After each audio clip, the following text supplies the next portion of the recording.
આપણી સંસ્થામાં જોડાયેલ અને સતત કાર્યશીલ એવા સમજાવતા અને શીખવાડતા એવા આપણી શાળાના આચાર્ય શ્રી યોગી સરને હું નમ્ર વિનંતી કરીશ કે તેઓ મંચ પર આવે અને આપણી શાળા વિશે પોતાના મંતવ્યો રજૂ કરશે.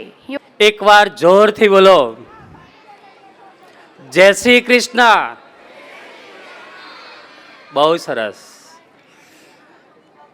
એકલવ્ય એજ્યુકેશન આયોજિત આજના આ અનંત વાર્ષિકોત્સવમાં ઉપસ્થિત શાળાના મેનેજિંગ ટ્રસ્ટી એવા રમણકાકા, પ્રવીણભાઈ સાહેબ, મહેન્દ્રભાઈ, ભરતભાઈ, કમલભાઈ, કે તેમના માટે વિદ્યાર્થીઓ કેન્દ્ર સ્થાને છે અને રિવોલ્યુશન ઇન એજ્યુકેશન, શિક્ષણમાં ક્રાંતિ એવા ઉદ્દેશ્ય સાથે આગળ વધી રહ્યા છે. એકલવ્ય એજ્યુકેશન કેમ્પસના ડાયરેક્ટર એવા રેવાભાઈ સાહેબ, કે તેઓ સંસ્થાને હર હંમેશ માર્ગદર્શન આપતા રહે છે. આમંત્રિત મહેમાનો, શાળાના આધારસ્તંભ એવા શિક્ષક મિત્રો, ઇંગ્લિશ મીડિયમના પ્રિન્સિપાલ એવા લક્ષ્મીબેન અને બાળકોને પ્રોત્સાહન અને તેમનો ઉત્સાહ વધારવા માટે વાલીગણનો હું એકલવ્ય પરિવાર વતી હાર્દિક સ્વાગત કરું છું. એટલો જ એમનો આભાર પણ માનું છું. આજના આ પ્રસંગે મારે થોડી ઘણી શિક્ષણની વાતો કરવી છે કે ખરેખર કેવા શિક્ષણની જરૂર છે અને આપણે કેવા વિચારને લઈને આપણે આગળ વધી રહ્યા છીએ.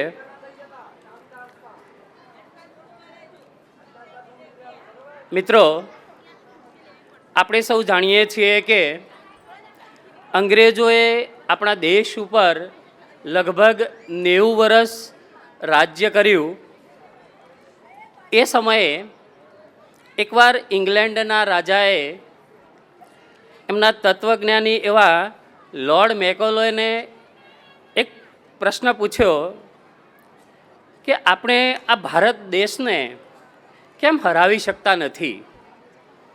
તો મેકોલોએ સમગ્ર ભારત ભ્રમણ કર્યું અને એમના રાજાને કહ્યું, મહારાજ, આપણે આપણા આ ભારત દેશને હરાવી શકતા નથી. એનું એક જ કારણ છે કે ભારતની જે શિક્ષણ પ્રણાલિકા છે એ ગુરુકુળ શિક્ષણ પ્રણાલિકા છે. એ શિક્ષણ પ્રણાલિકાની અંદર દેશપ્રેમ, રાષ્ટ્રપ્રેમ, ધર્મપ્રેમ, માતૃપ્રેમ, પિતૃપ્રેમ અને ભારતીય સંસ્કૃતિના પાઠ ભણાવવામાં આવે છે. આવો દેશ કે જે ભારતીય સંસ્કૃતિના રંગે રંગાયેલો છે, એવા દેશને આપણાથી જીતવો એ ખૂબ જ કઠિન છે. તો એમણે કહ્યું કે તો આપણે શું કરી શકીએ. તો તરત જ લોર્ડ મેકોલોએ કહ્યું કે જો આ દેશને હરાવવો હોય તો આપણે એની જે શિક્ષણ પ્રણાલિકા છે, જે ગુરુકુળ શિક્ષણ પ્રણાલિકા છે, એને બદલવી પડશે. અને ત્યારબાદ એવું કહેવાય છે કે આ લોર્ડ મેકોલો, જે લગભગ 6 મહિના સુધી જેને રાત કે દિવસ જોયો નહીં અને એને એક નવીન શિક્ષણ પ્રણાલિકા ભારત માટે સર્જન કર્યું. અને એ શિક્ષણ પ્રણાલિકા આજે આપણે ભણી રહ્યા છીએ. જોકે એમાં થોડો ઘણો સુધારો થયો છે. છેલ્લે હમણાં આપણે શ્રીમદ ભગવદ્ ગીતા જે આપણા પાઠ્યપુસ્તક તરીકે પણ આપણે શીખી રહ્યા છીએ. આ લોર્ડ મેકોલોએ એને છાતી ઠોકીને કહ્યું હતું એ વખતે કે આ શિક્ષણ પ્રણાલિકાથી ભારતની ભાવિ પેઢી એ શરીરથી તો ભારતીય હશે, પરંતુ મનથી, વિચારથી, તેઓ અંગ્રેજીયત હશે. સ્વામી વિવેકાનંદના મતે ચારિત્રનું ઘડતર કરે તેવા શિક્ષણની જરૂર છે. સાચી કેળવણી એ છે કે જીવનની તમામ પરિસ્થિતિઓમાં મનુષ્યને સામનો કરતા શીખવાડે. આપણી આ એકલવ્ય સંસ્થા મોરલ એજ્યુકેશન ઉપર ખૂબ જ ભાર મૂકે છે. કહેવામાં તો કહીએ છીએ કે માનવીના ભાવિનો ઘડવૈયો છે. વિચાર આવે કે એવું જ જો શક્ય હોત તો કોઈએ પોતાનું ભાવિ ઓછું આલેખ્યું ના હોત. પરંતુ આ વાત એટલી જ સાચી છે, કેમ કે the future depends on what you do today. The future depends on what you do today.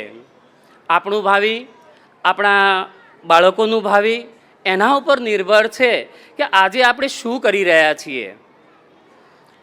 Mark પોલો કે જે વિશ્વનો પ્રવાસ કરતો હતો તે એક વખત ભારતમાં આવ્યો હતો અને એક વાત એને બહુ સરસ કહી હતી કે the man cannot change his future.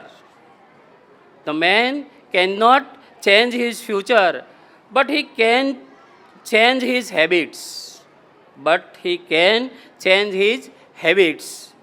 માણસ કદાચ તેનું ભાવિ એ બદલી શકતો નથી, પરંતુ તેની જે આદતો છે એ આદતોને એ બદલી શકે છે. The habits form the character. અને આ જે બદલાયેલી આદતો છે એ માણસનું ચારિત્ર ઘડે છે. And good character can change the destiny. અને આ સારું ચારિત્ર છે એ ભવિષ્યને પણ બદલી શકે છે, ભાગ્યને પણ બદલી શકે છે.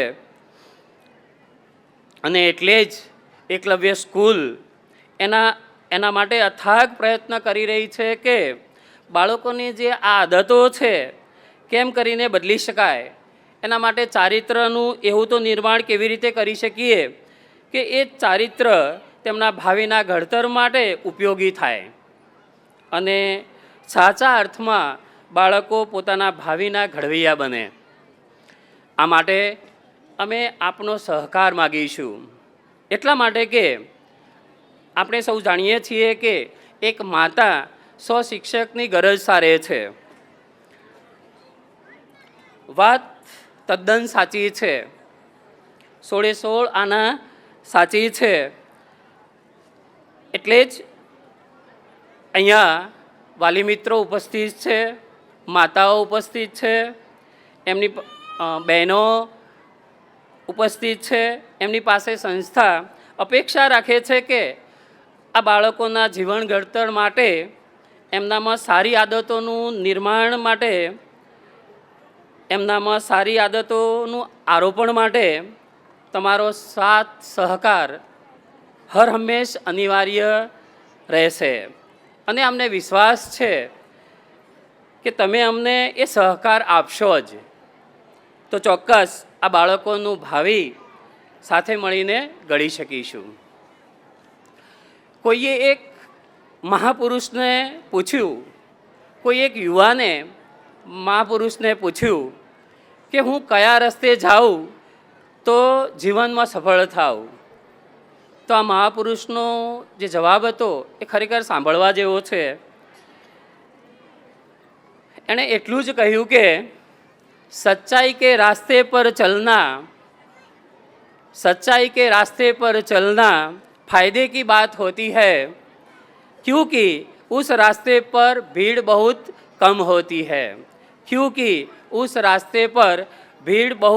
होती है.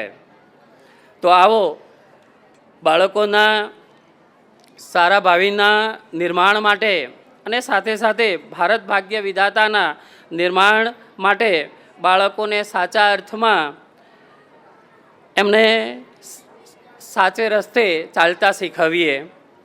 ખોટો રસ્તો કદાચ થોડા સમય માટે ફાયદો જરૂર આપશે, પરંતુ જ્યારે મુશ્કેલીઓ આવે ત્યારે પસ્તાવાનો કોઈ પાર રહેતો નથી અને પછી પસ્તાવાથી કંઈ રહેતું નથી.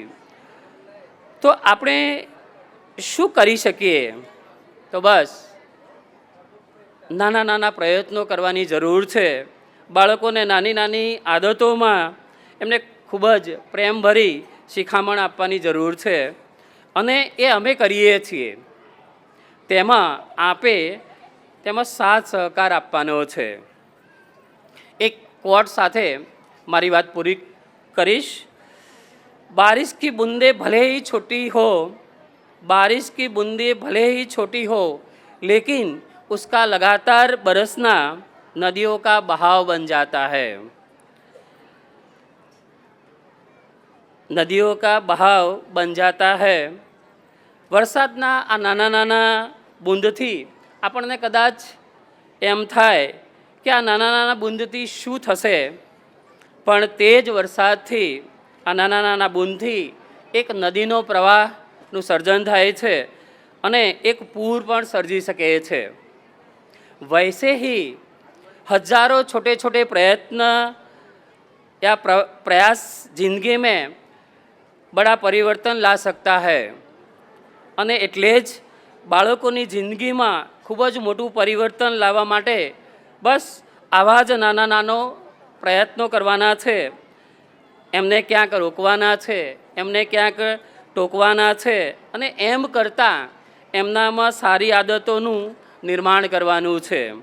અને એટલે જ કહ્યું છે કે पंख होने से कुछ नहीं होता, पंख होने से कुछ नहीं होता, हौसलों से उड़ान होती है, हौसलों से उड़ान होती है. मंजिल उन्हीं को मिलती है, मंजिल उन्हीं को मिलती है जिनके सपनों में जान होती है, जिनके सपनों में जान होती है. अस्तु. भारत माता की जय.